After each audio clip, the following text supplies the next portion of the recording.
মই এটা অনুৰোধ কৰিছো বাৰে বাৰে, সেই অনুৰোধটো শুনা নাই। কোনো কাৰণতে মই কোনো চেনেলৰ ইয়াত ৰেকৰ্ডিং কৰিবলৈ মানা কৰিছো, তাৰ পিছতো এইটো কৰি থকাটো মোৰ ভাল লগা নাই। আজি এটা অত্যন্ত শুভ দিন, বিশেষ দিন পৃথিৱীৰ কাৰণে, আৰু এনেকুৱা এটা শুভ দিনতেই আমাৰ বৰাবাবজনাই তেখেতৰ গৃহত ইমান সুন্দৰ মাংগলিক অনুষ্ঠানৰ আয়োজন কৰিছে। আৰু এই অনুষ্ঠানৰ আমাৰ নিচিনা এগৰাকী মৰমতীক আমন্ত্ৰণ কৰি আনি কৃষ্ণ কথা কোৱাৰ সুযোগ প্ৰদান কৰাৰ কাৰণে আপোনাক সমস্ত জনলৈকে আমি কৃতজ্ঞতাৰ সেৱা নিবেদন কৰিলো। তেতিয়াহ'লে আমি সমস্তকে সেৱা জনাই আগবাঢ়িছো। কৃষ্ণায় বাসুদেবায় হরয়ে পরমাত্মনে প্রণতঃ ক্লেশনাশায় গোবিন্দায় নমো নমঃ। কৃষ্ণায় বাসুদেবায় দেবকীনন্দনায় চ নন্দগোপকুমারায় গোবিন্দায় নমো নমঃ। নমঃ পঙ্কজনাভায় নমঃ পঙ্কজমালিনে নমঃ পঙ্কজনেত্রায় নমস্তে পঙ্কজাঙ্ঘ্রয়ে। বসুদেবং সুতং কৃষ্ণং কংসসানুদিরমর্দনম দেবকীর্যানন্দম কৃষ্ণং বন্দে জগদ্গুরুম। হরি রাম রাম রাম। মূকং করোতি বাচালং পঙ্গুং লঙ্ঘয়তে গিরিম যৎকৃপাতমহং বন্দে পরমানন্দমাধবম। বন্দে পরমানন্দমাধবম। শঙ্কর মাধব অভেদ ঈশ্বর গুৰু নাহি দুইটো পৰ। দুহান নামক কীৰ্তন কৰিয়া কৃত কৃত হয়ে নৰ। ৰাম কৃত কৃত হয়ে নৰ।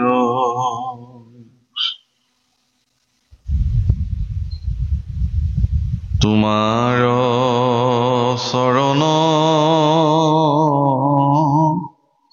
সেৱাৰ গোবিন্দ নজানো একো পাই।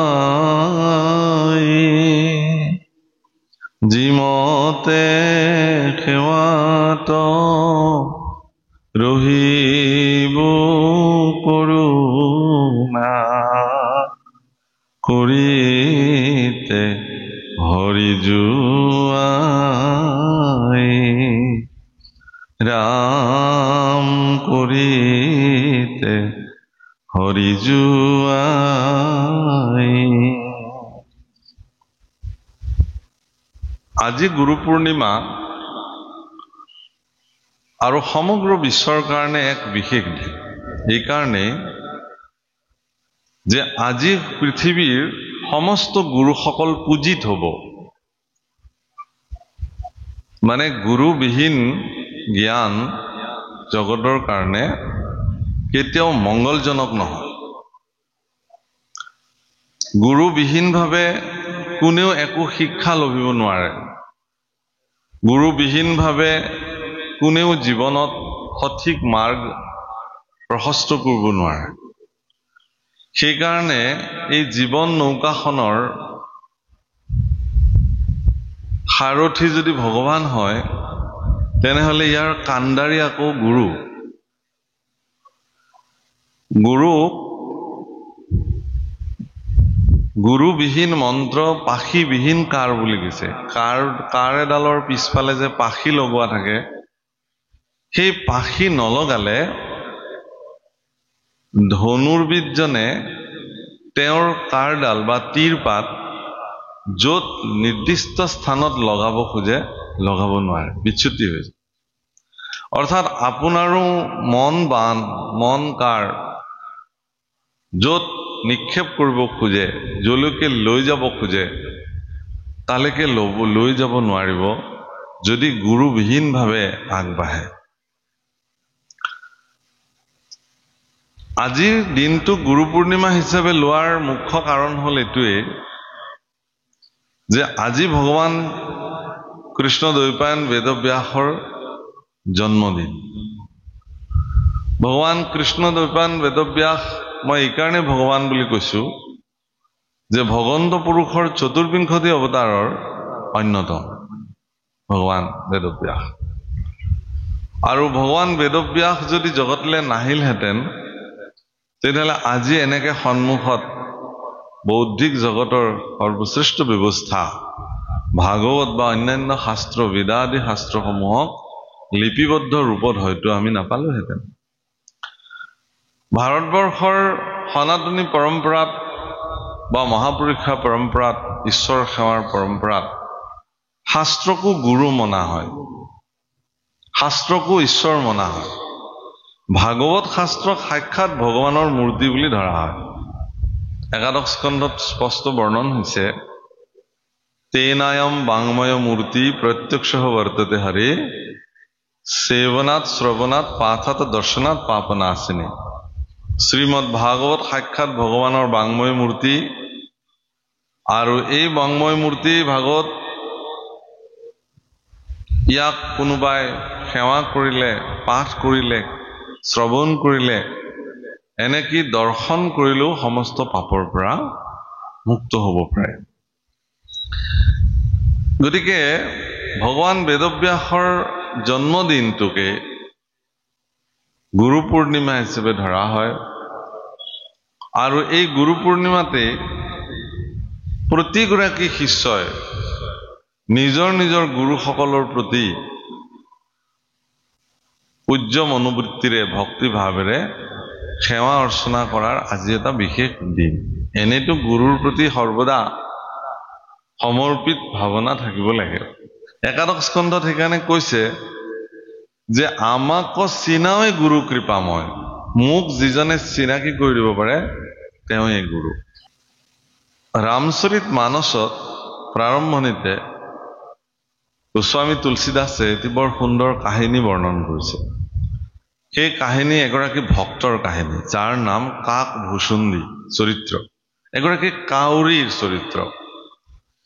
তেওঁ আচলতে এগৰাকী ভক্ত আছিলে, এজন গুৰুৰ শিষ্য আছিলে, আৰু গুৰুৰ পৰা তেওঁ শিৱ মন্ত্ৰ নাম লাভ কৰিছিলে।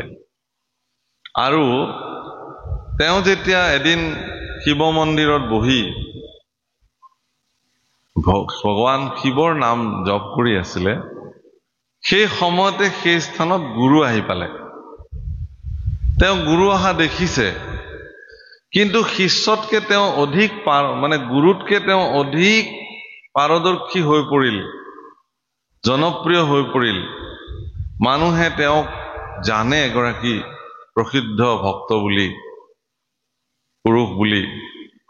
সেইকাৰণে তেওঁ চিন্তা কৰিলে যে গুৰু আহিছে, মই গুৰুক পিছতো মাত লগাম, আগতে মই মোৰ নাম জপখিনি শেষ কৰি পেলাম। সেইকাৰণে জপত হৰি নাম গুৰু আয়ে উঠনা কিন্হ প্ৰণাম, তাত লিখিছে গুৰু আহিলে তেওঁ থিয়ও নিদিলে, প্ৰণামো নকৰিলে। গুৰু দয়ালু কুছ না কাহে, গুৰু দয়ালু, তেওঁ একো নকলে, নাই আৰু সেৱা কৰা নাই। সহনা চাকে মহেশ, শিৱই কিন্তু এইটো সহ্য নকৰিলে। সোহি কাৰণ অজগৰ ভয়ো সুনহু নিৰ্প খগেশ, খগেশ মানে গৰুৰ, ভগৱান গৰুৰৰ কথা কৈছে।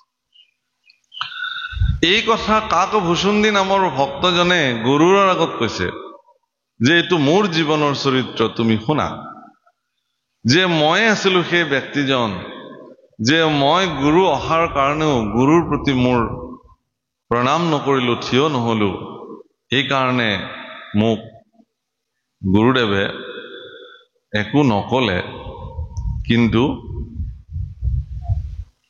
শিৱই মোক সহ্য নকৰিলে শিৱই ক'লে যা তই অজগৰ হৈ থাক যেতিয়া অভিশাপ দিলে তেতিয়া তেওঁ মানে কান্দিব ধৰিলে ভগৱানৰ চৰণত যে প্ৰভু মোকনো ইমান শাস্তি দিলানে মই এতিয়া অজগৰ যোনিত থাকিব লাগিব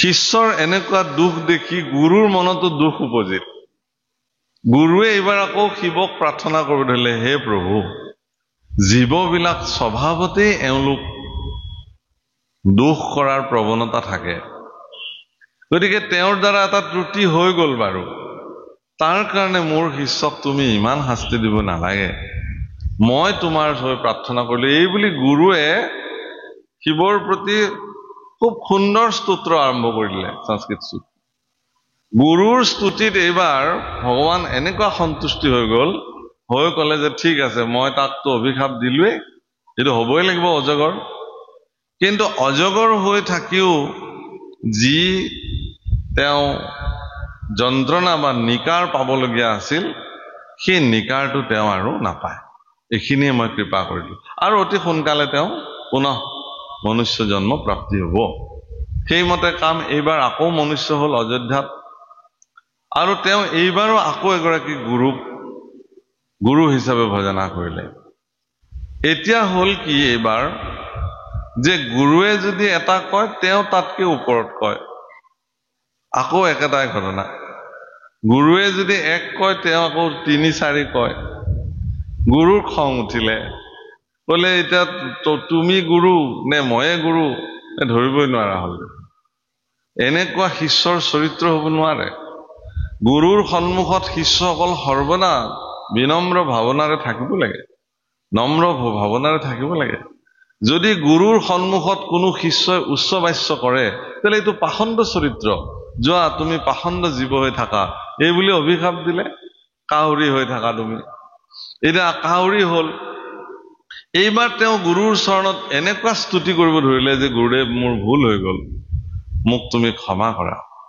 গুৰু আকৌ দয়ালু স্তুতি কৰাৰ কাৰণে আগৰ দুখটো পাহৰি পেলালে হৈ আকৌ ক'লে যে ঠিক আছে তুমি ইচ্ছাকৃতভাৱে পুনঃ মনুষ্য জন্ম মনুষ্য শৰীৰ প্ৰাপ্তি কৰিব পাৰিবা আৰু মই তোমাক এনেকুৱা আশীৰ্বাদ দিলো যে যুগ যুগলৈকে চিৰঞ্জীৱী হৈ থাকা তুমি আৰু তোমাৰ কাষত মায়াই প্ৰভাৱে বিস্তাৰ কৰিব নোৱাৰিব তুমি ঈশ্বৰৰ কৃপা দৃষ্টি হৈ থাকিবা একদম আশীৰ্বাদৰ এইবাৰ আকৌ বৰষুণ দিবলৈ আৰম্ভ কৰিলে গুৰুৱে সেই আশীৰ্বাদেৰে ৰামচৰিত মানসত গোস্বামী তুলসীদাসে লিখিছে এটা খুব ধুনীয়া বৰ্ণন ভগৱান শ্ৰী ৰামচন্দ্ৰ যেতিয়া অযোধ্যাৰ চোতালত আংগণত যেতিয়া খেলি থাকিছিল শিশু অৱস্থাত তেতিয়া তেওঁৰ হাতত দিয়া যি মাখন ৰুটি সেই মাখন ৰুটি মানে কাউৰীয়ে মানে ঠিক কামুৰুতে কাউৰী এজনী সেইজনে কাকভূষণ দি তেতিয়া তেওঁ দেখিলে যে মই মনুষ্য হৈ থাকিলেতো ভগৱানৰ অধৰামৃত সঞ্চিত সেই মানে ৰুটি বোৰ মইতো খাব নাপালোহেঁতেন কাউৰী হৈ থকাৰ কাৰণেহে পালো গতিকে মই আৰু এইটো স্বৰূপৰ পৰা কেতিয়াও বেলেগ নহওঁ সেই কাকভূষণী ভক্তই ২৭টা যুগ মানে ২৭টা মহাযুগ ২৭টা কলিকাল ২৭টা ত্ৰেতাৰ যুগ ২৭টা দ্বাপৰ যুগ ২৭টা সত্য যুগ এনেকুৱা তেওঁ দেখিছে আৰু আটাইতকৈ বয়োবৃদ্ধ আটাইতকৈ আয়ুস স্ত্ৰী থকা এগৰাকী ভক্ত হিচাপে চিত্ৰকূট পৰ্বতত থকা কাকভূষণীক লগত মানে গৰুৰে কথা পাতিছে আৰু এই কথাখিনি গৰুৰ আগত বৰ্ণন কৰিছে প্ৰভুসকল এয়াতো বাৰু বহুত আগৰ কথা বেছি দিনৰ পৰিঘটনা নহয় এই কলিকালতে হৰিদ্বাৰৰ এগৰাকী ভক্তৰ চৰিত্ৰ গুৰুৱে ক'লে যে তুমি ইয়াতে থাকা মই অকমান হেৰিলে যাওঁ তীৰ্থ ভ্ৰমণলৈ যাওঁ তেতিয়া ক'লে যে গুৰুদেৱ মইতো তুমি অবিহনে থাকিব নোৱাৰো কলে বোলে ঠিক আছে, তেতিয়াহ'লে তুমি এই বৈ থকা গংগাকে মই বুলি ভাবিবা, এই বুলি তেওঁ গুচি গ'ল।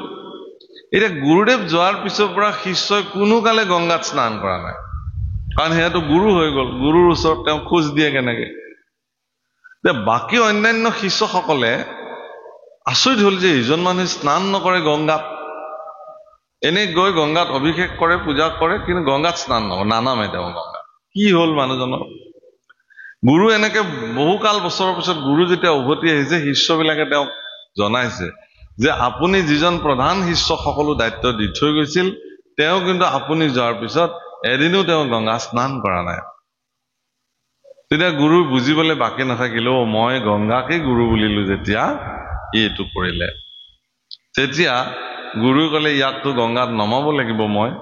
এই বুলি গুৰুৱে তাক ক'লে তুমি মোৰ কাৰণে বস্ত্ৰ লৈ আহা, মই স্নান কৰো। এই বুলি গুৰু গংগাত নামিলে, সাঁতুৰি গৈ একদম বহুত দূৰত থাকিলে। তাৰপিছত শিষ্যসকলে লৈ আহা কাপোৰখিনি। শিষ্যই ভাবিছে কি যে পাৰলে আহিব, গুৰুটো তালৈকে মাতিলে। গুৰুৰ কথাটো হ'ল কি, এই সুযোগতে সি গংগাত নামক, ময়ে মাতিছো যিহেতু, গুৰু আজ্ঞা, যাবই লাগিব তেওঁ। কিন্তু ইফালে গুৰুৱে কৈ থৈ গৈছে যে গংগাই গুৰু, তেওঁতো মহা বিপদত পৰিলে। এতিয়া কি কৰা যায়? তেওঁ ভগৱানকে স্মৰণ কৰি যি হব হব, গুৰু আজ্ঞাটো আৰু পেলাব নোৱাৰি, তেওঁ গংগাত নামিবলৈ ওলাল। কিন্তু তেওঁ গংগাত খোজ দিব ওলোৱাৰ লগে লগে গংগা থৰ থৰকে কঁপিবলৈ ধৰিলে। বাপৰে, এনেকুৱা আস্থা!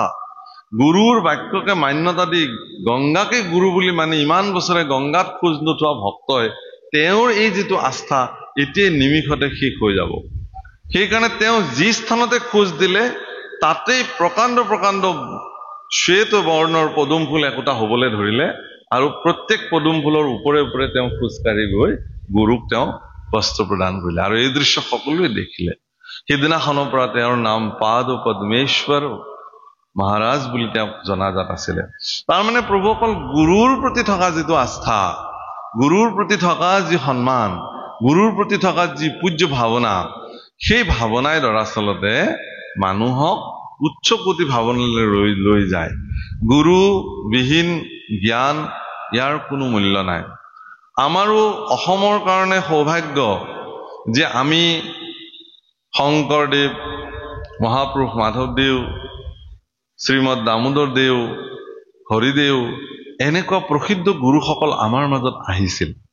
আৰু যিসকলৰ মাৰ্গদৰ্শনৰ দ্বাৰা আজি আমি উত্তৰ পূৰ্বাঞ্চল, বিশেষভাৱে অসমৰ মানুহে আজি আমি এক সুকীয়া দৃষ্টিভংগীৰে, পৰিশীলিত ভাৱনাৰে ভগৱন্ত পুৰুষক সত্ৰ পৰম্পৰা আদিৰ দ্বাৰা যি ধৰণে মহাপুৰুষা পৰম্পৰা প্ৰবৃত্তি আছে, ঈশ্বৰ পুৰুষৰ যি সেৱাৰ মনোবৃত্তি জাগ্ৰত হৈ আছে, সেয়া সকলো হৈ আছে। গতিকে এই কথাখিনি এইকাৰণে নিবেদন কৰিলো যে আজি বিশেষ দিন, আৰু আপোনালোক সকলোকে গুৰু পূৰ্ণিমাৰ ভক্তি ভৰা অভিনন্দন ওলগ আমাৰ ফালৰ পৰা নিবেদন কৰিলো। ৰাম ইসব কথাত যেবে ৰায় অভিলাষ,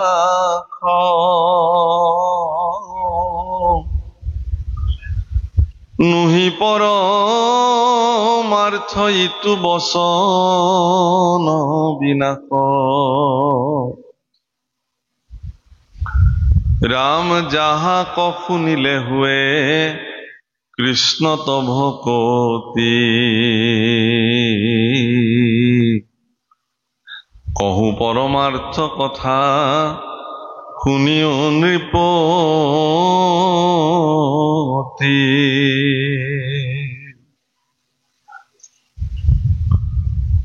একান্ত ভকত হবে অতি প্ৰীতি ভাবে, উত্তম শ্লোকৰ গুণ যশ সদা গাৱে। হে ৰাম তা সম্বাৰ সমীপত থাকি স্থিৰ চিত্তে, ও ভৰিব কৰ্ণক কৃষ্ণ চৰিত্ৰ অমৃতে।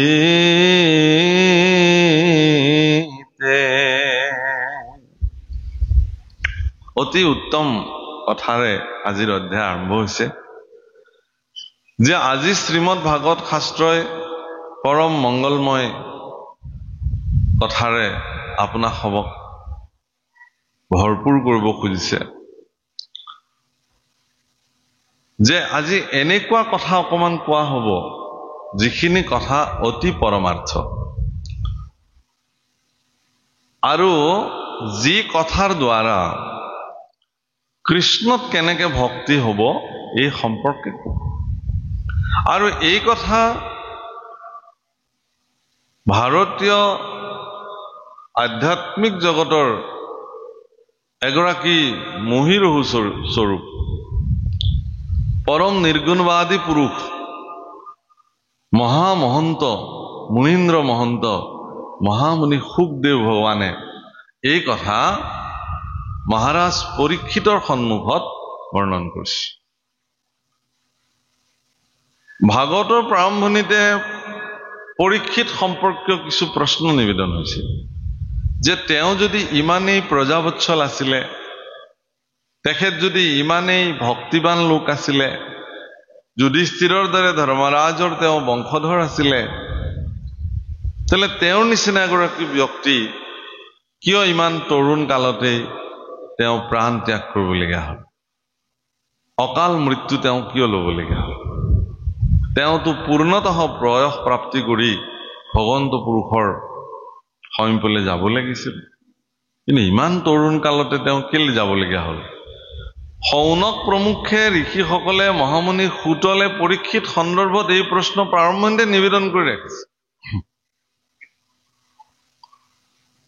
প্ৰভুসকল, প্ৰত্যেকজন ব্যক্তিৰে পৃথিৱীত জন্মৰ একোটা মহান উদ্দেশ্য থাকে। বহু ব্যক্তিয়ে মায়াময় জগতত আহি তেওঁ কি কাৰণত এই জগতলৈ আহিছিল এই কথাটো পাহৰি থাকে। বহু ব্যক্তিৰ জীৱনত তেনেকুৱা সৎগুৰুৰ আশ্ৰয় হোৱাৰ ফলত বা সৎগুৰু তেওঁলোকৰ জীৱনত প্ৰাপ্তি হোৱাৰ ফলত সৎগুৰুৱে তেওঁলোকৰ সেই ভাৱনাক জাগৃত কৰি দিয়ে। তেতিয়া তাৰ পিছৰ পৰা তেওঁলোকে এটা নতুন জীৱন প্ৰাপ্ত কৰে, যাক দ্বিজ বোলে। সিদিনাখনৰ পৰা তেওঁ দ্বিজত্ব প্ৰাপ্তি হ'ল আৰু সিদিনাখনৰ পৰা তেওঁ নৱজীৱন প্ৰাৰম্ভ কৰি ভগৱন্ত পুৰুষৰ কৃপাৰ কাৰণে তেওঁ কি হ'ল? আগবাঢ়ে। আৰু কিছুমান ব্যক্তিয়ে কিছু দৈৱ পৰিঘটনাৰ কাৰণে তেওঁৰ জীৱনৰ সেই লক্ষ্য প্ৰাপ্তিটো পূৰণ কৰাৰ সুযোগ প্ৰাপ্তি হয়। মহাৰাজ পৰীক্ষিতৰ জীৱনত সেই কথাটোকে ঘটিলে। এগৰাকী প্ৰজাবৎসল ৰজা হোৱাৰ পিছতো, এগৰাকী আধ্যাত্মিক ৰজা হোৱাৰ পিছত পৰীক্ষিতৰ চৰিত্ৰ সম্পৰ্কে অন্যান্য শাস্ত্ৰসমূহত বৰ্ণন আছে যে গৌ আৰু ব্ৰাহ্মণ এই দুটা বিষয়ৰ প্ৰতি পৰীক্ষিত অত্যন্ত শ্ৰদ্ধাৱান আছিল। ব্ৰাহ্মণ দেখিলেই পৰীক্ষিতে অত্যন্ত সাদৰে আনি সেই ঋষিসকলক, ব্ৰাহ্মণসকলক যথোচিত সন্মান মহাৰাজ পৰীক্ষিতৰ ৰাজ্যত প্ৰাপ্তি হৈছে, তেওঁ কৰিছিল। গৌ মাতাৰ প্ৰতি তেওঁৰ শ্ৰদ্ধা অধিক আছিলে। গতিকে এনেকুৱা এগৰাকী ব্ৰাহ্মণৰ প্ৰতি সমাদৰ থকা ব্যক্তি তেওঁ কি কাৰণত এগৰাকী সমাধিস্থ হৈ থকা ঋষিৰ ডিঙিত মৰা সাপ মেৰাই দি ব্ৰহ্ম ঋষিৰ প্ৰতি অৱমানসূচক কাৰ্য সম্পাদিত কৰিবলগীয়া হ'ল? ইও এক পৰীক্ষিতৰ জীৱনৰ বিশেষ পৰিঘটনা। যি কি নহওক, মহাৰাজ পৰীক্ষিতে তেওঁক এই কথা তেওঁৰ জীৱনত সংঘটিত হোৱাৰ কাৰণে মহাৰাজ পৰীক্ষিতৰ কিন্তু জীৱনত কেতিয়াও ইয়াক লৈ দুচিন্তা নাই, দুক্ষেপ নাই। চক্ৰৱৰ্তী ৰজা হিচাপে মহাৰাজ পৰীক্ষিতে ইচ্ছা কৰাহেঁতেন সমীপক বা শৃংগীমুনিক ৰাজ দৰবাৰলৈকে মতাই আনিব পাৰিলেহেঁতেন আৰু ইয়াকো ক'ব পাৰিলেহেঁতেন যে মই চক্ৰৱৰ্তী ৰজা পৰীক্ষিতে তোমালোকক আজ্ঞা কৰিছো যে তোমালোকৰ অভিশাপটো মোৰ উঠাই লোৱা, মোক দিয়া অভিশাপ, আৰু ইয়াৰ পৰা বাচিবৰ কাৰণে মোক ব্যৱস্থা দিয়া। কাৰণ পুত্ৰ শৃংগীয়ে যেতিয়া ৰজাক অভিশাপ দিছিল, এই অভিশাপ দিয়াৰ পিছতে তেওঁৰ পিতৃ সমীপে শৃংগীক কৈছিলে যে হে পুত্ৰ, তুমি কিন্তু এইটো বৰ এটা ভাল কাম নকৰিলা। এইকাৰণে যে যিজন ৰজা অত্যন্ত প্ৰজাবৎসল, যিগৰাকী ৰজা অত্যন্ত ধাৰ্মিক, যাৰ কাৰণে আজি আমি ঋষিসকলে এই কলিৰ যুগৰ প্ৰাৰম্ভণিটো আমি শান্তিৰে ঈশ্বৰ সাধনা কৰিব পাৰিছো, তেনেকুৱা এগৰাকী ৰজাক 7 দিনৰ ভিতৰত মৃত্যু হওক এনেধৰণৰ অভিশাপ দিয়াৰ ফলত সমস্ত জগতৰ কাৰণে ই অকল্যাণ সাধিত হ'বলৈ গ'ল। কিন্তু মহাৰাজ পৰীক্ষিতৰ জীৱনত এইটো এটা অত্যন্ত সুবৰ্ণ সুযোগ বুলি তেওঁ ধৰি ল'লে। মহাৰাজ পৰীক্ষিতে চিন্তা কৰিলে যে এদিনটো আমি মৰিবই লাগিব, আজি নহয় কাইলৈ আমি মৰিবই লাগিব। কিন্তু আমাৰ সমস্যাটো হ'ল কি, যে আমি কেতিয়া মৰিব লাগে সেইটো আমি নাজানো। কিন্তু পৰীক্ষিতৰ জীৱনত কিন্তু এইটো নিৰ্ণয় হৈ গ'ল, 7 দিনৰ ভিতৰত তোমাক তক্ষকে দংশন কৰিব। সেইকাৰণে পৰীক্ষিতে তেওঁৰ জীৱনত এটা সংকল্প লৈ পেলালে কি, যে মোৰ জীৱনত যিহেতু এগৰাকী ব্ৰহ্ম ঋষিক অপমান কৰাৰ নিচিনাকে এক অপকৰ্ম মোৰ জীৱনত সাধন হ'ল, এতেকে মই মৃত্যুমুখী হলো। গতিকে মৃত্যুমুখী লোকসকলৰ কাৰণে কল্যাণকাৰী কৰ্ম কি আছে, যিটো প্ৰশ্ন ভাগৱতত কি বুলি কৰিছে, ম্ৰিয়মানস্য কিম কাৰ্যম, মৃত্যুমুখী লোকৰ কি কাম। আৰু সেই প্ৰশ্নৰ উত্তৰ দিবলৈ যাওঁতে প্ৰথম স্কন্ধৰ পৰা 12 পৰ্যন্তে কহিলা ৰাজত মহামুনীন্দ্ৰ মহন্ত শুকদেৱে এই কথা বৰ্ণন কৰিলে।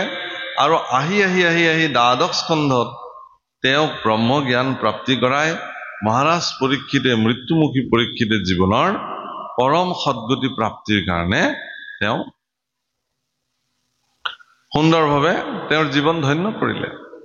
সেইকাৰণে যিমানেই ভাগৱত আগবাঢ়িছে প্ৰভুসকল, প্ৰথম স্কন্ধ, দ্বিতীয় স্কন্ধ, তৃতীয় স্কন্ধ, সিমানেই পৰীক্ষিতৰ জীৱনত প্ৰয়োজনীয় মৰ্মাৰ্থ কথাসমূহ, পৰমাৰ্থসমূহ গুৰুদেৱ শুকে তেওঁৰ আগত বৰ্ণন কৰিবলৈ আৰম্ভ কৰিলে। আৰু আহি 12 স্কন্ধৰ ইয়াত যুগধৰ্ম কথন, আৰু ইয়াত কলি যুগৰ যুগধৰ্ম কি হ'ব এই সম্পৰ্কে বৰ্ণন কৰিবলৈ গৈছে। এইকাৰণে কাৰণ ৰজা পৰীক্ষিত কলি যুগৰ ৰজা আছিল, কলিৰ প্ৰাৰম্ভণিত তেওঁ ৰজা আছিল। গতিকে তেওঁক পৰম অৰ্থ, যিটো অৰ্থ শ্ৰেষ্ঠ অৰ্থসমূহৰ ভিতৰত আমি ধন টকা পইচাকে অৰ্থ বোলো, কিন্তু আধ্যাত্মিক জগতত নামকেই পৰমাৰ্থ বুলি কৈছে। বিষয়ৰ সুখ শুকৰ কহু পাইয়াৰে হৰি পদ সেৱা মানৱীবিনে নাই। নাম পৰম ধন চিন্তহু মন ভাইয়াৰে তনু চিন্তা মনি বিফল হি যায়। বিষয় মূলক লাগি মানিক বেচা। প্ৰভুসকল, এজন গুৰুৱে এজন শিষ্যক প্ৰকৃতাৰ্থত তেওঁ আধ্যাত্মিকভাৱে গুণসম্পন্ন হৈছে নে নাই তাক পৰীক্ষা কৰিবৰ কাৰণে অত্যন্ত মূল্যৱান মণিক এটা তাৰ হাতত দিলে, দি ক'লে যে তুমি এই পাথৰটোৰ বজাৰ মূল্য নিৰ্ণয় কৰি আহাগে তুমি সুধিবা কোনে এইটো কিনিব খোজে কিন্তু কাকো বিক্ৰী নকৰিবা তেওঁ কিমান দিব পাৰে সেই দামটো মাত্ৰ তুমি নিৰ্ণয় কৰি লৈ আহিবা তেওঁ প্ৰথম আহি এখন পাচলি দোকানত দিলে পাচলি দোকানীটোৱে পাথৰটো ক'লে যে 10 টকা এটা দিম আৰু তোমাৰ যদি ইমান বিপদ মোৰ মানে 50ৰ ডগাটো নাই এইটোৱে কাম হ'ব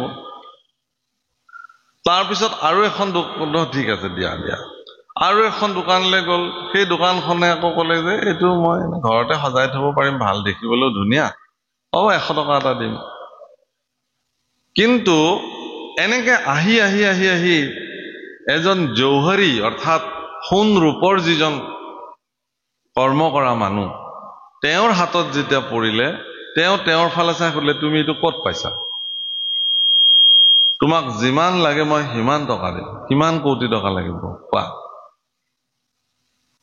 যি টকা লাগে মই তাকে দি দিম যদি মোক দিয়া কৈছে দিয়ক এইবুলি তেওঁ ঘূৰি আহিলে আৰু আহি তেওঁ গুৰুদেৱক কথাখিনি ক'লে আৰু গুৰুদেৱে তেওঁক বুজালে যে চোৱা অজ্ঞানতাৰ পৰবশ হৈ সেই পাচলিৰ দোকানীটোৱে এইটো যে এটা মূল্যৱান মানিক তাক চকু থকাৰ পিছতো তেওঁ চিনি নাপালে এইটো দগা পল্লাত ব্যৱহাৰ কৰিবলৈ 10 টকা তাৰ মূল্য নিৰ্ধাৰণ কিন্তু ইয়াক প্ৰকৃত দৃষ্টিৰে যিজনে একেই চকু পাচলিৰ দোকানীটোৰ চকু আৰু সোণাৰীৰ দোকানৰ চকুটোৰ মাজত পাৰ্থক্য বিশেষ নাই কিন্তু তেওঁৰ দৃষ্টিত তেওঁ ধৰা পেলালে যে এইটো এটা বিশেষ মানিক পৃথিৱীৰ অমূল্য ৰত্ন প্ৰভুসকল এই মনুষ্য শৰীৰটো দুৰ্লভম মনুষ্য দেহ প্ৰহ্লাদ চৰিত্ৰত উল্লেখ কৰিছে কিন্তু এইটোও ঠিক যে এই শৰীৰটো দিব্য নহয় অদিব্য শৰীৰ দিব্য শৰীৰ কেৱল ভগৱানৰ কিন্তু যদিও এই শৰীৰটো দিব্য নহয় কিন্তু মনুষ্য শৰীৰ লৈ যিসকলে আহিছে তেওঁলোকে কিন্তু এক দুৰ্লভ্য জন্ম তেওঁলোকৰ জীৱনত প্ৰাপ্তি হৈছে শাস্ত্ৰত এটা কথা বৰ্ণন কৰে যে দৈৱকী নন্দন কৃষ্ণ হৈ ভগৱান যেতিয়া দাপৰ যুগত দুষ্টক দমন কৰিবৰ কাৰণে আহিছিলে তেওঁ মনুষ্য আকাৰেৰে আহিছিলে এইবুলি কয় নহয় নৰ ৰূপে তেওঁ অৱতাৰ ললে দৰাচলতে নৰ ৰূপে অৱতাৰ তেওঁ লোৱা নাই আমি তেওঁৰ ৰূপেৰে জগতত আহিছো সেইটো তেওঁৰে ৰূপ এটা অন্যতম স্বৰূপ ভগৱান আমাৰ ৰূপেৰে আহিবলগীয়া নাই আমি তেওঁৰ নিচিনা তেওঁ এনেকুৱা এটা ৰূপ ধাৰণ কৰিছিল সেই ৰূপটো আমাৰো আছে আমি প্ৰাপ্ত হৈছে আমাৰ নিচিনা আছে সেইকাৰণে দুৰ্লভ্য বাণী আছে আমাৰ অন্য ইতৰ প্ৰাণীবিলাকৰ বাণী নাই তেওঁলোকৰ ধ্বনি আছে তেওঁলোকে প্ৰাৰ্থনা গাব নাজানে নাম পৰম ধন চিন্তহু মন ভাই পৰম ধন আৰু ইয়াত শব্দটো ব্যৱহাৰ কৰিছে পৰমাৰ্থ পৰম যোগ অৰ্থ ইতি পৰমাৰ্থ পৰম ধন কি আপুনি আপোনাৰ দৈনন্দিন জীৱনত উপাৰ্জন কৰা এইটো উপ-অৰ্জন কৰা যি ধন সম্পত্তি ঐশ্বৰ্য বিভূতি এইবিলাক পৰমাৰ্থ কেতিয়াও নহয় এইকাৰণে নহয় যে যিটো বিনাশী বস্তু সেই বিনাশী বস্তুটো কেতিয়াও পৰমাৰ্থ হ'ব নোৱাৰে অবিনাশী যিটো তেওঁহে পৰমাৰ্থ অবিনাশী ঈশ্বৰ নিজে তেওঁৰ গুণাৱলী অবিনাশী আৰু তেওঁৰ নাম ৰূপ অবিনাশী সেইকাৰণে ঈশ্বৰৰ নাম ঈশ্বৰৰ গুণ গুণাৱলী ঈশ্বৰ স্বয়ং নিজেই তেওঁ পৰমাৰ্থ এতিয়া মহাৰাজ পৰীক্ষিতৰ যি প্ৰশ্ন আছিল মৃয় মানস্য কিম কাৰ্যম মৃত্যুমুখী লোকৰ কি কাম এই কথাটো অনুভৱ কৰোৱাবৰ কাৰণে মহাৰাজ পৰীক্ষিতক যি ভাগৱত কথা সুখদেৱে ক'লে কৈ আজি আহি কি বুলি ক'লে যে ইশৱ কথাটো যেবে এৰা অভিলাষ কোনবিলাক ইয়াৰ আগৰ অধ্যায়ত মনুষ্য হৈও যিবিলাকে মনুষ্য জীৱনৰ প্ৰকৃত অৰ্থ অনুভৱ নকৰি কেৱল ভোগ আৰু বিলাসৰ কাৰণে সময় অতিবাহিত কৰিলে সেই সকলৰ কথা কৈছে যে ইখব কথাটো যেবে এৰা অভিলাষ, তুমি এইবিলাক অভিলাষ এৰা। মই আজি আপোনালোকক এটা গুৰুত্বপূৰ্ণ কথা কৈ যাওঁ। আমাৰ বহুত মানুহে কয় যে কি কৰি আছা, কয় যে টাইমটো পাছ কৰি আছো আৰু অলপমান। কি বুলি কয়? টাইম পাছ, সময় ব্যতীত। আজি আপোনালোকক মই কওঁ, সময় ব্যতীত কৰিব পৰাৰ ক্ষমতা কোনো মানুহৰ নাই, কোনো জীৱৰ সময় ব্যতীত কৰিব পৰাৰ সামৰ্থ্য নাই। সময়েহে তেওঁলোকক ব্যতীত কৰে। ব্যতীত মানে এনেকে ব্যতীত কৰে, এদিন অতীত কৰি পেলাই, এনেকুৱা মানুহ এজন আছিল, অতীত হৈ গ'ল। সময়ক আপুনি ব্যতীত কৰিব নোৱাৰে। সময় স্থিৰ। আচলতে যদিও কয় যে সময় গতিশীল, আচলতে সময়ে সমস্ত জগতখনক গতিশীল কৰি তুলিছে। সেইকাৰণে এটা স্থিৰ আৰু স্থিতপ্ৰজ্ঞ বস্তুক আমি চঞ্চল কাৰণে সময়ক আমি কি দেখো? গতিশীল বুলি দেখো। সেইকাৰণে এটা শব্দ ব্যৱহাৰ কৰে যে সময়ৰ টিকনি আগফালে উৰে। তাৰমানে ই সোঁতৰ বিপৰীতে গতি কৰিছে। সোঁতত গতি কৰাটো সময় ব্যতীত, আৰু সোঁতৰ বিপৰীতে যিজন স্থিতপ্ৰজ্ঞ হৈ থাকিল তেওঁ কেতিয়াও ব্যতীত নহয়, তেওঁ অচ্যুত বোলা হয়। কি বোলা হয়? অচ্যুত। যিজন কোনো কালে নিজৰ স্থিতিৰ পৰা চ্যুত হৈ নাযায়, অচ্যুত। গতিকে আমি বিলাকে যে সময় অতিবাহিত কৰা শব্দ ব্যৱহাৰ কৰো, দৰাচলতে সময় আমি অতিবাহিত কৰিব নোৱাৰো, সময় আমাক অতিবাহিত কৰে। আমি বহুতে কওঁ যে এইটো মনুষ্য জীৱন ভোগ কৰাৰ সময়, খাও পিও মৌজ কৰো, ভোগ কৰিব লাগে। প্ৰভুসকল, আপোনালোকে কেতিয়াও ভোগ কৰিব নোৱাৰে, ভোগেহে আপোনাক ভোগ কৰি আছে। আপুনি ভাবিছে নেকি যে আপুনি ভোগ কৰিছে?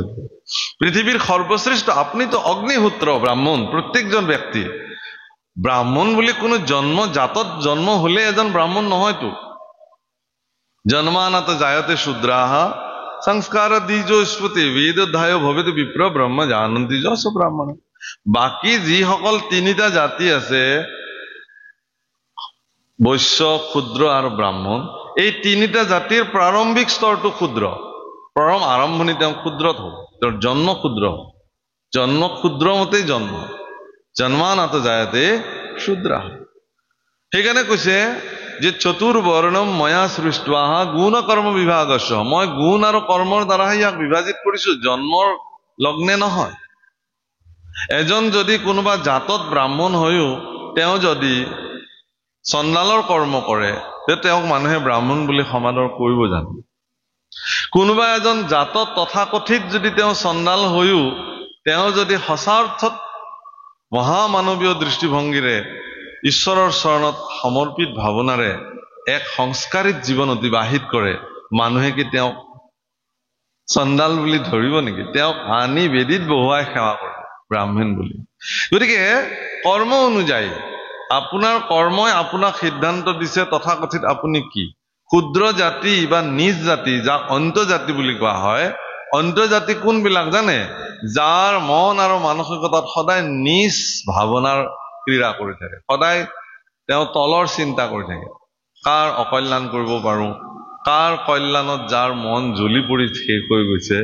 এনেকুৱা ধৰণৰ যিবোৰ ব্যক্তিৰ সদায় নিজ চিন্তাৰে তেওঁৰ মন মগজু ভৰপূৰ হৈ থাকে, এওঁলোককে নিজ জাতি বোলে, তেওঁ য'তেই জন্ম নহওক কিয়। সেইকাৰণে উচ্চ জাতৰ লোক কোনবিলাক? যাৰ ভাৱনা সদায় উচ্চ। দুটা একদম বাস্তৱিক উদাহৰণ মই আপোনালোকক দিওঁ। এটা হ'ল দুৰ্যোধন আৰু এটা হ'ল যুধিষ্ঠিৰ। যুধিষ্ঠিৰ এগৰাকী প্ৰকৃত ব্ৰাহ্মণ, ক্ষত্ৰিয় হৈও ব্ৰাহ্মণ, আৰু দুৰ্যোধন জাতত ক্ষত্ৰিয় হৈও চণ্ডাল, ক্ষুদ্ৰ। কিয়? তেওঁৰ ব্যৱহাৰ আচৰণে তেনেকুৱা। সেইকাৰণে আমাৰ ল'ৰা ছোৱালী কোনোবা যদি কয় যে মোৰ এটা ল'ৰা জন্ম হৈছে, এটা নাম বাছি দিয়ক, বোলে দুৰ্যোধন ৰাখক, আপোনাক বহুত বেয়া পাব। আৰে মোৰ ল'ৰাটোৰ নাম আপুনি কেলে দুৰ্যোধন ৰাখিবলৈ? তেতিয়াহ'লে দুঃশাসন ৰাখক, আকৌ বেয়া পাব। কিন্তু আপুনি যদি কয় যে আপোনাৰ ল'ৰা বিশ্ববিজয়ী হওক, অৰ্জুন ৰাখক আপোনাৰ ল'ৰা, ধন্য ধন্য, আপোনাৰ এইটো আশীৰ্বাদ হওক। এটা নামৰ ক্ৰীড়া, এটা নাম, এটা শব্দৰ ক্ৰীড়া মগজুত কেনেকুৱা হয়। আপোনাৰ ল'ৰাৰ নাম দুৰ্যোধন ৰাখক, ৰাৱণ ৰাখক, কংস ৰাখক বুলি ক'লেই মগজু গৰম হৈ যাব মানুহৰ। তাৰমানে সেই নাম লৈ তেওঁলোকে পৃথিৱীত যিবিলাক কৰ্ম সাধন কৰি থৈ গ'ল, সেই কৰ্মৰ প্ৰভাৱ এতিয়াও জাগতিক জগতত এনেকুৱা বিস্তাৰিত হৈ আছে যে যিটো কৰ্মৰ দ্বাৰা সেই নামটো জগতত প্ৰৱৰ্তি থাকিল, সেই নাম কৰ্ণগোচৰ হোৱাৰ লগে লগে মানুহৰ মন মগজু বেয়া হৈ যায়। কিন্তু দুৰ্যোধন, যুধিষ্ঠিৰ এইবিলাক নাম শুনাৰ লগে লগে মানুহৰ মনলে তেনে ধাৰণা নাই। তাৰ উৎকৃষ্ট উদাহৰণ ভাগৱত শাস্ত্ৰতে বৰ্ণন হৈছে প্ৰভুসকল, যে আজি আমি পৰমাৰ্থৰ কথা ইয়াত আলোচনা হৈছে। পৰমাৰ্থ কেনেকে অৰ্জন কৰিব এজন ব্যক্তি? মই উপাৰ্জন শব্দ ব্যৱহাৰ কৰা নাই, অৰ্জন শব্দ ব্যৱহাৰ। পৰমাৰ্থ অৰ্জন কৰিব লাগিব। বাকী আপুনি ধন সম্পত্তি উপাৰ্জন কৰক, নাম ধন কিন্তু অৰ্জন কৰিব লাগিব।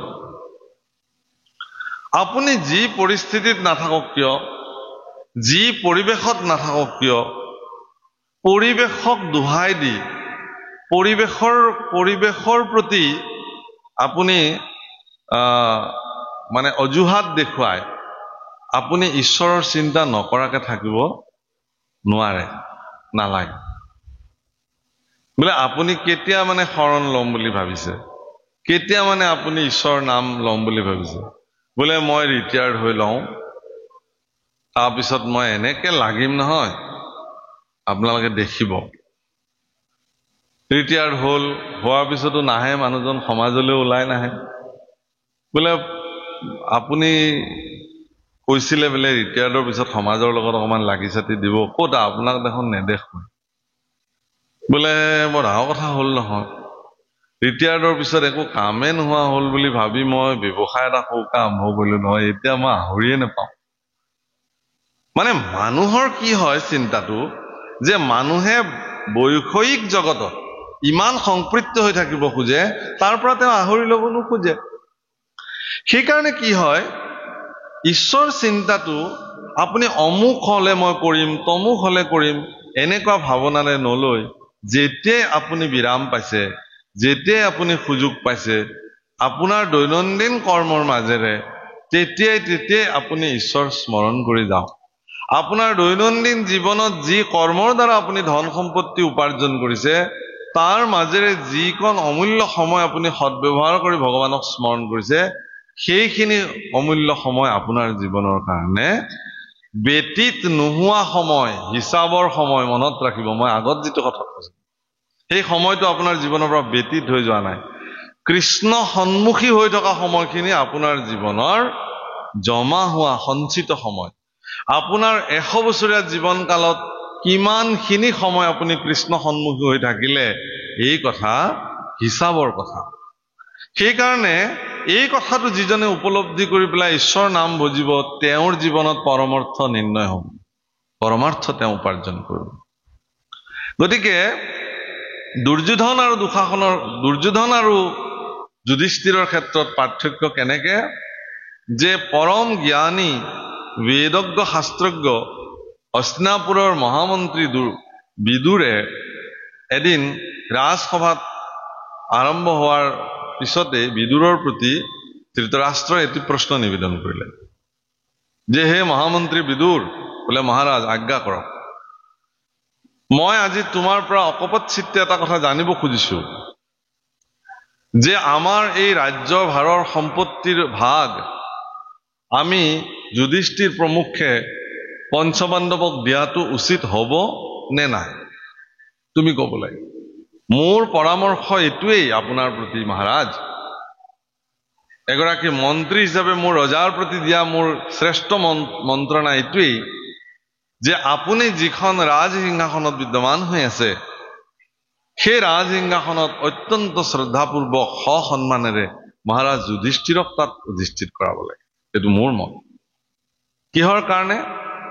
যে 1 নম্বৰ কথা হ'ল কি, মহাৰাজ যুধিষ্ঠিৰ জ্যেষ্ঠ পুত্ৰ, সকলোতকে ডাঙৰ, 105জন ভাতৃৰ ভিতৰত তেওঁ ডাঙৰ। আৰু দ্বিতীয় বৰ ডাঙৰ শব্দ এটা যদি মানে বিদুৰে বৰ্ণন কৰিছে, আগততে আছে এই কথা, যে যুধিষ্ঠিৰ অজাত শত্ৰু।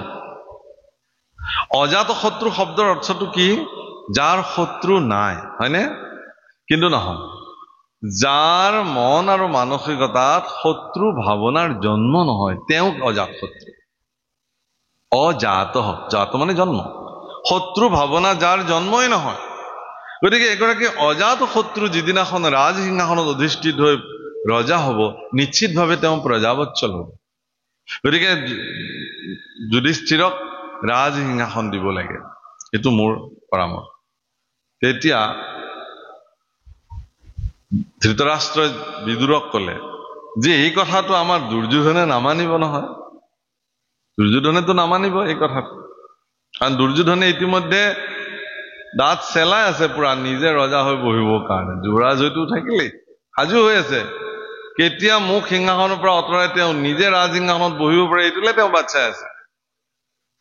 তেতিয়া বিদুৰে যিটো কথা কৈছে, এনেকুৱা কথা ক'ব পৰাৰ সামৰ্থ্য পৃথিৱীত খুব কম মানুহৰ আছে। প্ৰভুসকল, ভৰা ৰাজসভাত বিদুৰে কৈছে যে হে মহাৰাজ, আপোনাৰ পুত্ৰ দুৰ্যোধনক তেওঁ হ'ল কলিৰ অৱতাৰ, ধ্বংসকাৰীৰ প্ৰতীক, মূৰ্ত প্ৰতীক।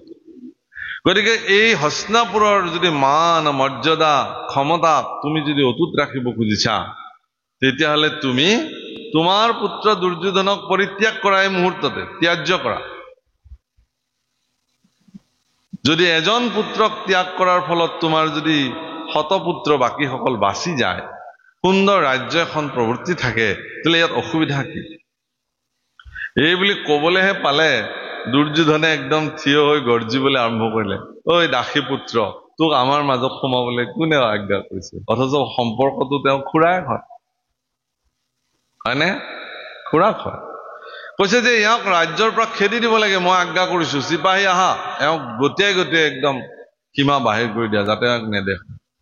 মহামতী বিদুৰে তেওঁৰ পাগুৰিটো খুলি ৰজাৰ চৰণত থৈ ক'লে যে হে মহাৰাজ, মোক কোনো চিপাহী চন্তৰীয়ে গতিয়াই ৰাজ্যৰ সীমা বাহিৰ কৰিব নালাগে।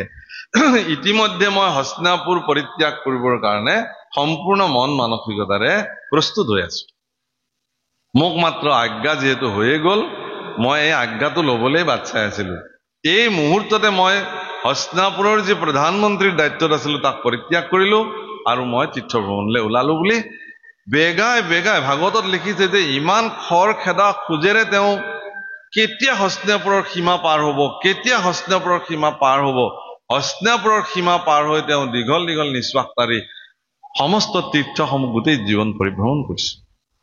গতিকে পৰমাৰ্থ কাৰ জীৱনত প্ৰাপ্তি হ'ব? বিদুৰৰ জীৱনত প্ৰাপ্তি হ'ব নে দুৰ্যোধনৰ জীৱনত প্ৰাপ্তি হ'ব? ধন সম্পত্তি ঐশ্বৰ্য বিভূতি বিদুৰে যদি ভাবিলেহেঁতেন যে হস্তিনাপুৰৰ দৰে ক্ষমতাশালী এখন ৰাজ্যৰ মই প্ৰধানমন্ত্ৰী, এই প্ৰধানমন্ত্ৰীৰ পদবীটো মোৰ শ্ৰেষ্ঠ পদবী, ইয়াক বাদ দি পেলাই মই দৰকাৰ হ'লে দুৰ্যোধনে যি কয় তাকে মানি ল'ম, এই বুলি তেওঁ যদি হাৰ মানি পেলাই এক অন্যায় অবিচাৰ দুৰ্যোধনৰ লগত যদি তেওঁ প্ৰধানমন্ত্ৰী হৈ থাকিলেহেঁতেন, তেতিয়াহ'লে বিদুৰ মহামতী সন্ত হিচাপে ঈশ্বৰ পুৰুষৰ ছগৰাকী শ্ৰেষ্ঠ ভকতৰ ভিতৰত অন্যতম হিচাপে বিবেচিত নহলহেঁতেন। হে বাপসকল, আটাইতকৈ ভাল লগা কথা এইটোৱেই যে মহামতী বিদুৰে তেওঁৰ জীৱনৰ যি পাৰমাৰ্থিক কথা, সেই পাৰমাৰ্থিক কথা তেওঁ জীৱনত খুব অতি সুন্দৰভাৱে প্ৰাপ্তি কৰিব পাৰিছিল। তাৰ উদাহৰণ শাস্ত্ৰত বৰ্ণন হৈছে। বাৰু যেই নহওক, শাস্ত্ৰই বৰ ধুনীয়াকে আজি কৈছে এই কথা যে কহো পৰমাৰ্থ কথা শুনিও নৃপতি, হে ৰাজন পৰীক্ষিত, মই তোমাক পাৰমাৰ্থ কথা কম। কি? একান্ত ভকত হবে আতি প্ৰীতিভাৱে উত্তম শ্লোকৰ গুণ যশ সদা গাৱে, কাশম্বাৰ সমীপত থাকি স্থিৰ চিত্তে ভৰিব কৰ্ণক কৃষ্ণ চৰিত্ৰমৃতে। কলিযুগৰ সৰ্বশ্ৰেষ্ঠ মন্ত্ৰ এয়া যে তুমি যদি নিজকে পৰমাৰ্থ প্ৰাপ্তি কৰিব খুজিছা, তেলে পৃথিৱীৰ যিবিলাক সৰ্বশ্ৰেষ্ঠ মন্ত্ৰ আছে, ইয়াত কৈছে উত্তম শ্লোক। উত্তম শ্লোক কোনবিলাক? হৰিৰ কথা সন্নিৱিষ্ট হৈ থকা প্ৰত্যেকটো পদকে উত্তম শ্লোক বুলিছে। যদি হৰিৰ কথা সন্নিৱিষ্ট নহয়, আপুনি যদি কোৱা বাক্যখিনিত যদি এষাৰো কৃষ্ণ নাম নাই তেতিয়াহ'লে সেই বাক্যখিনিক গ্ৰাম্য কথা বোলা হৈছে, পাৰমাৰ্থিক কথা তাক নোবোলে। গ্ৰাম্য কথা কথনে মলি নহয় বাণী। গ্ৰাম্য কথা অধিক কৃষ্ণক বিহীনভাৱে কথা কোৱা লোকসকলৰ বাণীবোৰ মলিন হৈ যায়, আৰু সেই মলিন বাণীৰে যদি তেওঁ কাৰোবাক আশীৰ্বাদো দিয়ে, সেই আশীৰ্বাদ কেতিয়াও কামত নাহে। আশীৰ্বাদ দিবলৈ সকলো প্ৰস্তুত হৈ থাকে প্ৰভুসকল, আশীৰ্বাদ লোৱাৰ মানুহৰহে অভাৱ। সেৱা মোক কৰক বুলি সাজু হৈ থকা মানুহ বহুত আছে, কিন্তু নতমস্তকে কাৰোবাৰ ওচৰত সেৱা কৰিব পৰাৰ মানসিকতা কিমান জনা আছে? সন্তজনে কেতিয়াও স্বতন্ত্ৰভাৱে আশীৰ্বাদ নিদিয়ে। সেইকাৰণে তোমাৰ মংগল হওক, কল্যাণ হওক এই বুলি নকয়। কি বুলি কয়? যে ঈশ্বৰে তোমাৰ কল্যাণ কৰক, ভগৱন্ত পুৰুষে তোমাৰ মনোবাঞ্ছা পূৰ্ণ কৰক। মই কোন? মোৰ পৰা তুমি আশীৰ্বাদ লৈছা, মই তোমাৰ প্ৰাৰ্থনাখিনি সেইফালে ঠেলি দিছো। হে প্ৰভু, তুমি এওঁৰ যোগ্যতা অনুযায়ী তুমি তেওঁক প্ৰসাদ দিবা, মইতো নিৰ্ণয় কৰিব নোৱাৰো। গতিকে ঈশ্বৰৰ কৃপাই এজনে মোক প্ৰশ্ন কৰিছিল যে প্ৰভু, আমি ভগৱানৰ পৰা কিবা বিচৰাটো ভুল নেকি? এই কেতিয়াও ভুল নহয়। ভগৱানটো আমাৰ পিতৃ হয়, জনক হয়। সৰু ল'ৰা ছোৱালীবিলাকে দেউতাকবিলাককতো খোজে, একদম অকণমানি হয় বাচ্চাবিলাকে, মোক গাড়ী লাগে, বেলুন লাগে, অমুক লাগে, তমুক লাগে। পিতৃ মাতৃ যিটো প্ৰয়োজন সেইটো দিয়ে, অলপ সময় কান্দে, তাৰপিছত আৰু বন্ধ হৈ যায়। পিতৃ মাতৃ জানেতো কোনটো দিব লাগিব। নাখাবলগীয়াটো খাব খুজিলে পিতৃ মাতৃয়ে কিয় দিব? তাৰ কাৰণেতো লাগেই সেইটো, সি খাব খুজিছে, সিটো নাজানে তাৰ প্ৰতিক্ৰিয়াটো। সেইকাৰণে আপুনিও ভগৱানক যদি পিতৃ হিচাপে ভাবে, তেওঁক যদি অন্তৰ্যামী হিচাপে ভাবে, ভগৱানৰ পৰা আপুনি বিচাৰক, কিন্তু এটা বাক্য তাত সন্নিৱিষ্ট কৰি দিব যে মোক অমুকটো প্ৰয়োজন হৈছিল প্ৰভু, যদি তুমি বিচৰা, তুমি যদি ইয়াক মোৰ যোগ্যতা বুলি ভাবিছা, যেন যোৱাই কৰিয়ক কৰো, মোৰ যোগ্যতা অনুযায়ী তুমি মোক প্ৰদান কৰা, অন্যথা মোক তাৰ কোনো প্ৰয়োজন নাই। কাৰণ কিছুমান বস্তু মোৰ জীৱনৰ কাৰণে অকল্যাণকাৰী হৈও আহিব পাৰে। কিছুমান বস্তু মোৰ জীৱনত প্ৰাপ্তি হোৱা নাই, নোহোৱাতেই মংগল। প্ৰাপ্তি, অমুকৰ প্ৰাপ্তি হৈছে, মোৰ কিয় হোৱা নাই, এই বুলি খেদ কৰাৰ প্ৰয়োজন নাই। হয়তো এই কাৰণেই আপোনাক ভগৱানে এইটো প্ৰাপ্তি কৰোৱা নাই যে যিটো আপোনাক প্ৰয়োজন নাই, আপোনাৰ কাৰণে ই অকল্যাণকাৰী। সেইকাৰণে ইয়াত কৈছে, কিন্তু আপোনাৰ এনেকুৱা উচ্চ কোটি ভাৱনাৰ জন্ম দিবৰ কাৰণে উত্তম শ্লোকসমূহৰ যিসকল ভক্তই উত্তম শ্লোকক গায়, অৰ্থাৎ এই ধৰণে সন্তৰ সংগ য'ত হয়, তাত বহি একান্ত চিত্তে কৰ্ণকুহৰেৰে সেইসমূহ কথা যদি আপুনি পান কৰে, তেতিয়া আপুনি পাৰমাৰ্থিক ধন প্ৰাপ্তি হ'বৰ কাৰণে সামৰ্থ্য। আগতৰ পদ, উত্তম শ্লোকৰ গুণ যশ সদা গাৱে, তাসম্বাৰ সমীপত থাকি স্থিৰ চিত্তে, স্থিৰ চিত্তেৰে তেওঁলোকৰ কাষত থাকি, তাসম্বাৰ সমীপত থাকি স্থিৰ চিত্তে ভৰিব কৰ্ণক কৃষ্ণ চৰিত্ৰ অমৃতে, কৃষ্ণৰ চৰিত্ৰ কৰ্ণেৰে কৰ্ণ ভৰি ভৰি শুনিব। নামঘোষাত মাধৱপুৰুষে লিখিছে, কৰ্ণপথে ভকতৰ হিয়াত প্ৰৱেশী হৰি, দুৰ্বাসনা হৰে সমস্তৰ, জলৰ যতে কমল যেহেন শৰত কালে, স্বভাৱতে কৰে নিৰ্মল। অৰ্থাৎ দুৰ্বাসনা কোনটো? দুৰ্বাসনা এইটোৱেই যে কৃষ্ণ কথা শুনাৰ বিপৰীতে যিবিলাক বাসনা জন্ম হয়, এইটোৱেই দুৰ্বাসনা। নামঘোষাত আৰু উল্লেখ কৰিছে মাধৱ পুৰুষে বাসনাৰ সন্দৰ্ভত।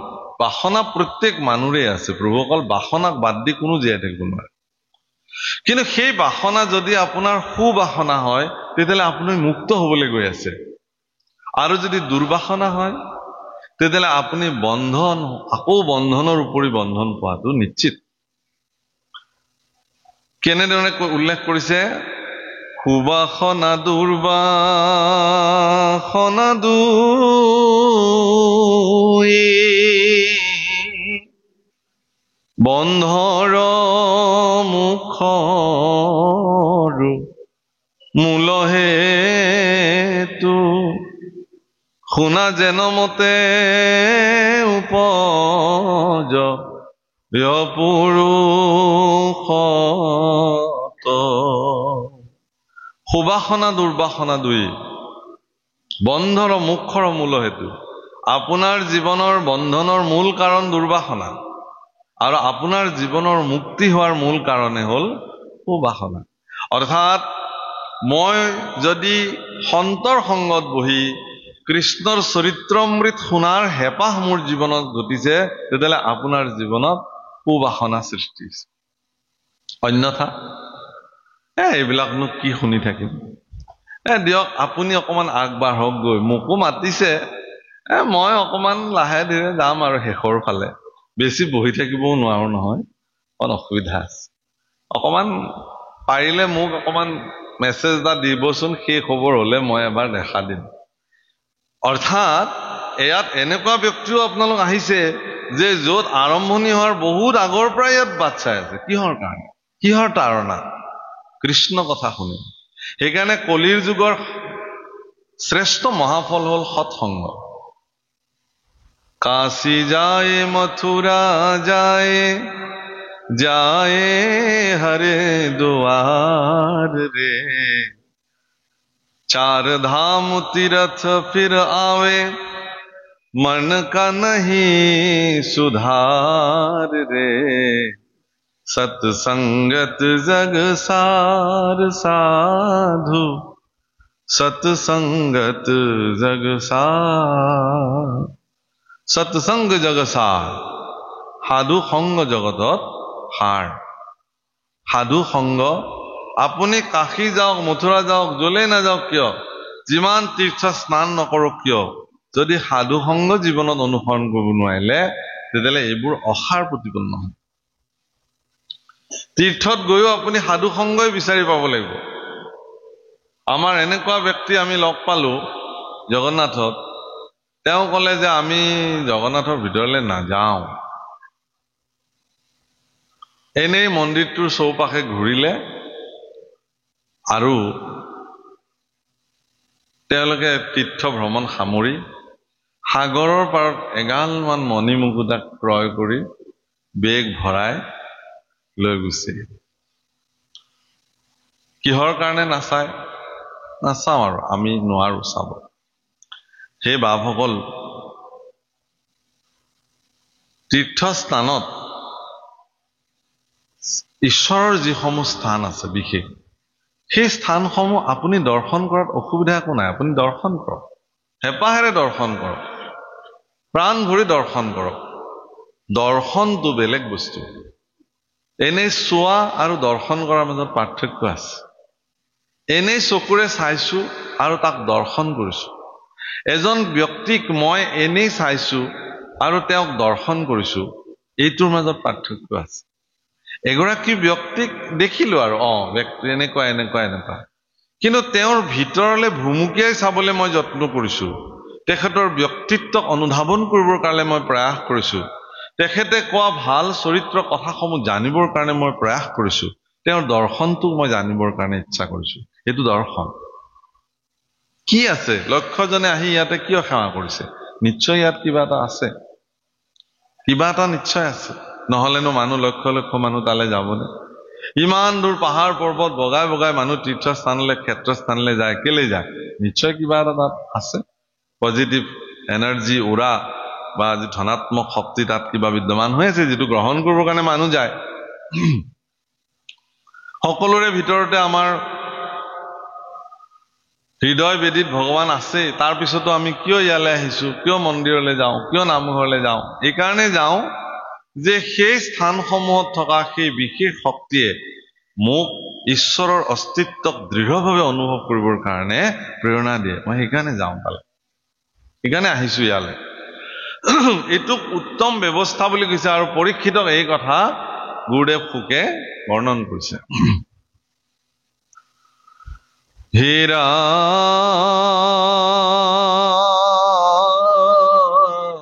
মৰা প্ৰতিনিতে সততে শুনিও কৃষ্ণ যশ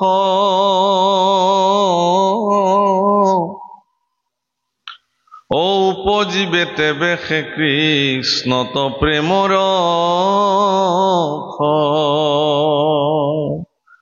প্ৰতিনিতে সততে কৃষ্ণৰ যশ আপুনি শ্ৰৱণ কৰক। ভগৱানে কি কৰিছিল, কি লীলা সাধন কৰিলে, পুতনাক বধ কৰিলে, তৃণাৱৰ্তক বধ কৰিলে, অঘাসুৰ বধ কৰিলে, ৰাসলীলা কৰিলে ইত্যাদি। ভগৱানে যিবোৰ ৰামচন্দ্ৰ অৱতাৰত তেওঁ কি কৰ্ম কৰিলে। প্ৰভুসকল, ঈশ্বৰৰ যিসমূহ লীলা, সেই লীলাসমূহ আমি যেতিয়া অনুধাৱন কৰোঁ, দৰ্শন কৰোঁ, তেতিয়া আমাৰ মনত ঈশ্বৰৰ যিটো ঐশ্বৰিক বা ঈশ্বৰত্ব সেইটো দৃঢ়ভাৱে সাৰ পাই উঠে ভাৱনা। সেইকাৰণে মহাপুৰুষ শংকৰদেৱ গুৰুজনাই ভাওনা সৃষ্টি কৰিলে। ভাওনা আচলতে শব্দটো কি হ'ল, ভাৱনা। মানে কি হ'ল, আমাৰে দেখোন আমুকৰ ল'ৰা, এইটো গোবিন্দৰ ল'ৰাটো নহয়নে বাৰু? কৃষ্ণ হোৱাটো, ৰাতি যে কৃষ্ণ হৈছিলে, একে সাইলাখ কৃষ্ণ, হে ধৰিবই পৰা নাছিল আমাৰ যে গোবিন্দ কাইটিৰ ল'ৰা। কেনেকে তেওঁ কৃষ্ণক দেখিছিল নেকি? সাইলাখ কৃষ্ণ বুলি যে ক'লে, বোলে কংস কিন্তু বৰ বেলেগ ওলাল দেই ৰাতি। কংস মানে একে সাইলাখ কংস, সঁচাকে দেই। মঞ্চত যেতিয়া কংস গৈ প্ৰৱেশ কৰিছে, যেন সঁচা কংসহে গৰ্জিবলৈ ললে। কেনেকে? আপুনি কংসক দেখিছিলে নে? আপুনি দেখা নাই, কিন্তু আপোনাৰ ভিতৰত শাস্ত্ৰ গুৰুৱে কংসৰ প্ৰতি যিটো ভাৱনা জাগ্ৰত কৰি ৰাখিছিল, সেই ভাৱনাটোৰ লগত সেই ভাও চৰিত্ৰটো সংপৃক্ত হৈ যোৱাৰ কাৰণে আপোনাৰ মানস পটত আচল কংসজনা জাগ্ৰত হৈ উঠিলে। সেইকাৰণে আপুনি ভাওনাই আপোনাৰ ভাৱনাক আলোড়িত কৰিলে। সেইকাৰণে প্ৰতিগৰাকী চৰিত্ৰই যেতিয়াই অগ্নিগড়ৰ মাজেৰে পাৰ হৈ আহিব, আমি প্ৰতিজন মানুহে আচলতে তেওঁলোকক সেৱা কৰিব লাগে, উৰুলি ধ্বনি কৰিব লাগে, পুষ্পবৃষ্টি কৰিব লাগে, তেওঁলোকৰ প্ৰতি শ্ৰদ্ধা নিবেদন কৰিব লাগে। সেয়া কোন আছিল বেলেগ কথা। বহুতে ক'ব খোজে আমি কংসকতো সেৱা কৰিম না নকৰিম? কংসকো আপুনি সেৱা কৰিব লাগিব। আপুনি হিৰণ্যকশিপু যেতিয়া ওলাব, হিৰণ্যকশিপুকো আপুনি চৰণত পুষ্পাঞ্জলি দিব লাগিব। হিৰণ্যকশিপু আমাৰ কাৰণে সেৱাৰ পাত্ৰ। প্ৰশ্ন হ'ব যে হিৰণ্যকশিপুটো ঈশ্বৰৰ শত্ৰু, কেনেকে তেওঁ সেৱাৰ পাত্ৰ হ'ব পাৰে? এৰা প্ৰভুসকল, আপোনালোকে সকলোৱে জানে যে হিৰণ্যকশিপু আৰু মোৰ মাজত বহুত পাৰ্থক্য আছে। হিৰণ্যকশিপুৱে ইতিমধ্যে জাগতিক জগতৰ সকলো পাৰমাৰ্থিক সম্পত্তি অৰ্জন কৰি ইতিমধ্যে তেওঁ বৈকুণ্ঠ নগৰৰ এগৰাকী বাসিন্দা হিচাপে তেওঁ নিজক যোগ্য পাত্ৰ কৰি তুলি তেওঁ বৈকুণ্ঠত দুৱাৰৰক্ষী হিচাপে তেওঁ আছিলে।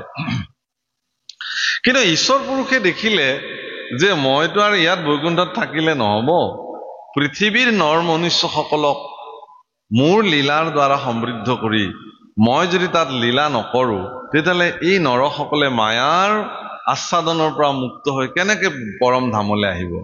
গতিকে বৈকুণ্ঠলে যিবিলাক মনুষ্যসকল পৃথিৱীত থাকি বৈকুণ্ঠলে আহিব পৰাৰ যিটো বিধি ব্যৱস্থা ঈশ্বৰ পুৰুষে লীলা কৰিব লাগিব, সেই লীলা গুণ শ্ৰৱণ কীৰ্তন কৰিলেহে তেওঁ মায়াৰ পৰা মুক্ত হ'ব। সেইকাৰণে তেওঁ লীলা কৰিবৰ কাৰণে এই নাটকখন কৰিলে। তুমি যোৱা, তুমি দৈত্য হিচাপে তুমি পৃথিৱীলৈ যোৱা। হিৰণ্যকশিপুৱে পৃথিৱীত আহি ঈশ্বৰৰ শত্ৰুতা কৰিবৰ কাৰণে যি সাধন কৰিছে প্ৰভুসকল, সেই সাধন আপোনাৰ মোৰ দৰে জীৱনত সম্ভৱেই নহয়। আচ্ছা, তেওঁ সেই সাধনা কেলে কৰিলে? এই কাৰণে এই সাধনা কৰিলে যে সেই সাধনা যদি তেওঁ নকৰিলেহেঁতেন, তেতিয়াহ'লে ঈশ্বৰৰ যিটো মহিমা, ঈশ্বৰৰ যিটো ক্ষমতাৰ পৰিসৰ, সেইটো জগতত প্ৰতিষ্ঠাই নহলহেঁতেন। গতিকে ঈশ্বৰৰ যি মহিমা, ঈশ্বৰৰ যি সামৰ্থ্যতা, সেই সামৰ্থ্যতা আচলতে হিৰণ্যকশিপুৱে পৃথিৱীত প্ৰথম প্ৰতিষ্ঠা কৰি থৈ গৈছে। সেইকাৰণে তেওঁ পূজ্য, সেইকাৰণে তেওঁ পূজ্য। তেওঁ জগতৰ লোকৰ গালি খালে, হিৰণ্যকশিপুৰ মানুহে বেয়া পায় ওলালে, তথাপিও তেওঁ হিৰণ্যকশিপু হৈছে কিয় হৈছে যে যাতে তেওঁ ভগৱানৰ অস্তিত্বক তেওঁ প্ৰকট কৰিব পাৰে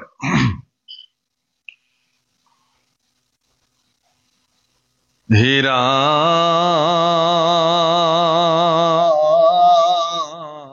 মৰা পৰমনিৰ মলহৱে কৃষ্ণ তভকতি কৈলো পৰমাৰ্থ তত্ত্ব তোমাত নৃপতি হেৰা যাহাৰ কৃষ্ণ ভৈলা একান্ত ভকতি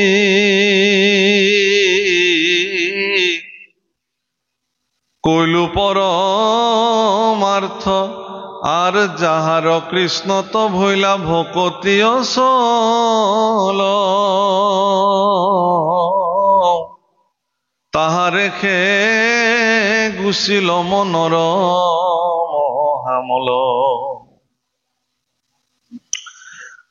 তেওঁৰ মনৰ মল দূৰ হৈ গ'ল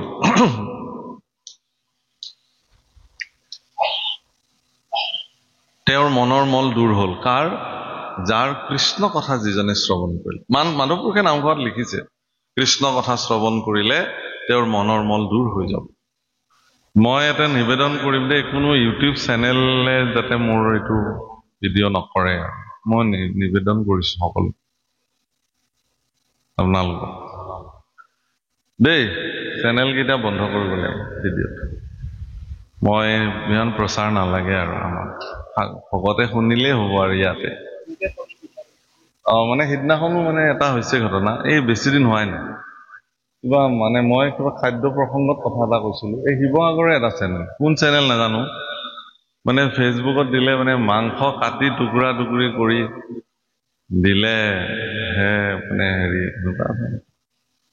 মইতো তেনেকুৱা কথা কোৱা নাই কোনো ধৰ্মক হেৰি কৰা নাই খাদ্যৰ সন্দৰ্ভতে কৈছো যে সুষম আহাৰ খাব লাগে গতিকে এটা পাৰ্ট যেতিয়া দি দিয়ে তেতিয়া মানুহ বিভ্ৰান্তি হয়তো আৰু তাত একদম এনেকুৱা ভয়ংকৰ বেয়া বেয়া কথা কৈছে আমাকনো ইমান বেয়া কথা কোৱাই আপোনালোকে কি ভাল পায় আমি বেয়া কথা শুনিবলৈ মন নাযায় মানুহৰ ভাল কথাই দিলে আৰু এইটো প্ৰয়োজনো নাই আচলতে হ'ব এইটো হেৰি কৰা লোৱা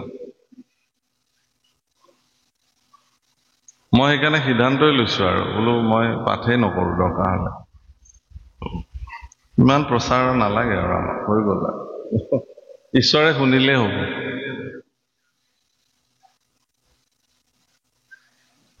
এই চেনেল বিলাকৰ এইবিলাক খুলি দিলে নালাগে